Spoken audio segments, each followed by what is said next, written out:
What's up everyone, my name is Azka Rindra Pratama with student ID 2407030110.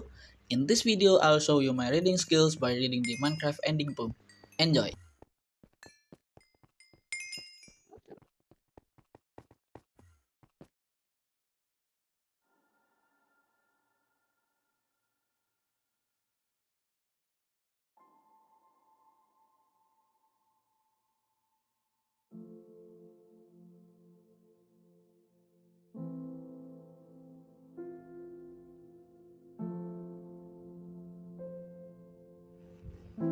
Minecraft. I see the player you mean. Player? Yes, take care. It has reached a higher level now. It can read our thoughts. That doesn't matter. It thinks we are part of the game. I like this player. It played well. It did not give up. It is reading our thoughts as though they were words on a screen. That is how it chooses to imagine many things when it is deep in the dream of a game. Words make a wonderful interface, very flexible and less terrifying than staring at the reality behind the screen. They used to hear voices before players could read. Back in the days when those who did not play it called the players witches and warlocks, and players dreamed they flew through the air on sticks powered by demons. What did this player dream? This player dreamed of sunlight and trees, of fire and water. It dreamed it created, and it dreamed it destroyed. It dreamed it hunted and was hunted. It dreamed of a shelter. The original interface. A million years old and it still works. But what true structure did this player create in the reality behind the screen? It worked with a million others to sculpt a true world in a fold of the and created a for in the it cannot read that thought. No, it has not yet achieved the highest level.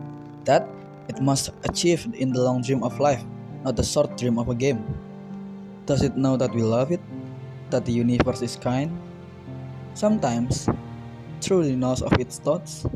It hears the universe, yes. But there are times it is sad in the long dream. It creates worlds that have no summer, and it shivers under a black sun, and it takes its sad creation for reality. To cure it of sorrow will destroy it. The sorrow is part of its own private task. We cannot interfere. Sometimes when they are deep in dreams, I want to tell them they are building true worlds in reality.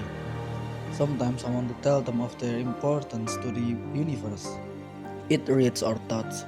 Sometimes I do not care.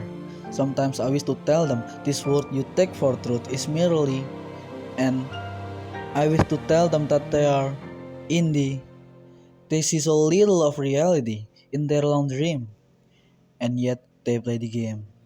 But it would be so easy to tell them. Too strong for this dream. To tell them how to live is to prevent them living. I will not tell the player how to live. The player is growing restless. I will tell the player a story, but not the truth. No, a story that contains the truth safely in a cage of words, not the naked truth that can burn over any distance. Give it a body again. Yes, player. Use its name. Player. Player of games. Good. Take a breath now. Take another. Feel air in your lungs. Let your limbs return. Yes, move your fingers.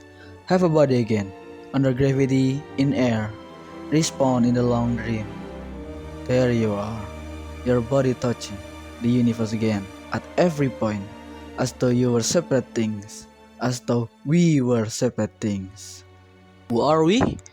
Once we were called the spirit of the mountain, father, sun, mother moon, ancestral spirits, animal spirits, jinn, ghosts, green men, then gods, demons, angels, poltergeists, aliens, extraterrestrials, lepton, quarks. The world changes. We do not change. We are the universe.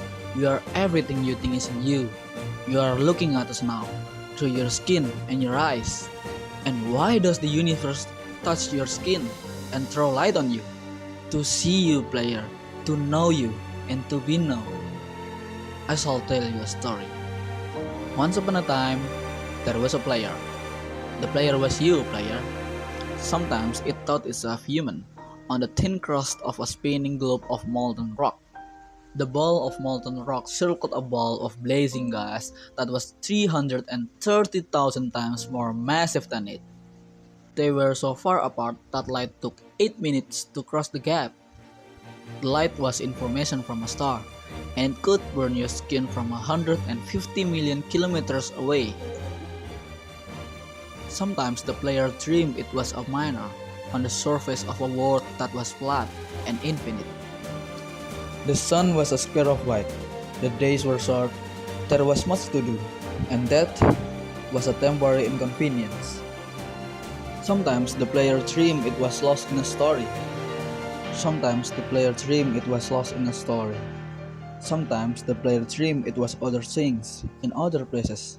Sometimes these dreams were disturbing, sometimes very beautiful indeed. Sometimes the player walked from one dream into another, then walked from that into a third. Sometimes the player dreamed it watched the words on a screen. Let's go back. The atoms of the player were scattered in the grass, in the rivers, in the air, in the ground. A woman gathered the atoms. She drank and ate and inhaled, and the woman assembled the player in her body. And the player awoke from the warm, dark world of its mother body into the long dream. And the player was a new story, never told before, written in the letters of DNA. And the player was a new program, never run before, generated by a source code, a billion years old. And the player was a new human, never alive before, made from nothing but milk and love. You are the player, the story, the program, the human, made from nothing but milk and love. Let's go further back. The 7 billion atoms of the player's body were created long before this game, in the heart of a star. So the player too is information from a star, and the player moves through a story, which is a forest of information planted by a man called Julian on a flat, infinite world created by a man called Marcus that exists inside a small, private world created by the player, who inhabits an universe created by Shh. Sometimes the player created a small, private world that was soft and warm and simple, sometimes hard and cold and complicated. Sometimes it built a model of the universe in its head, flecks of energy, moving through very, moving through vast empty spaces. Sometimes it called those flecks electrons and protons. Sometimes it called them planets and stars. Sometimes it believed it was in a universe that was made of energy that was made of offs and ons, zeros and ones, lines of code. Sometimes it believed it was playing a game. Sometimes it believed it was reading words on a screen. You are the player, reading words. Shh. Sometimes the player read lines of code on a screen, decoded them into words, decoded words into meaning, decoded meaning into feelings, emotion, theories, ideas, and the player started to breathe faster and deeper and realized it was alive. It was alive. Those thousand deaths had not been real. The player was alive. You, you, you are alive. And sometimes the player believed the universe had spoken to it through the sunlight that came through the shuffling leaves of the summer trees.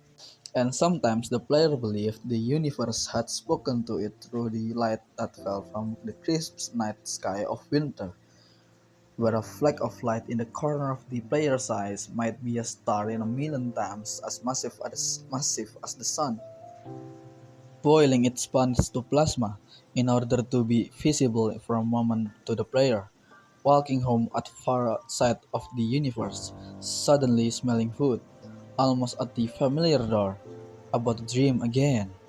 And sometimes the player believed the universe had spoken to it through the zeros and ones, through the electricity of the world, through the scrolling words on the screen at the end of the dream. And the universe said, I love you. And the universe said, you have played the game well.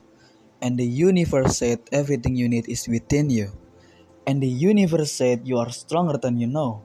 And the universe said, you are the daylight. And the universe said that you are the night. And the universe said that the darkness you fight is within you. And the universe said the light you seek is within you. And the universe said you are not alone. And the universe said you are not separate from every other thing.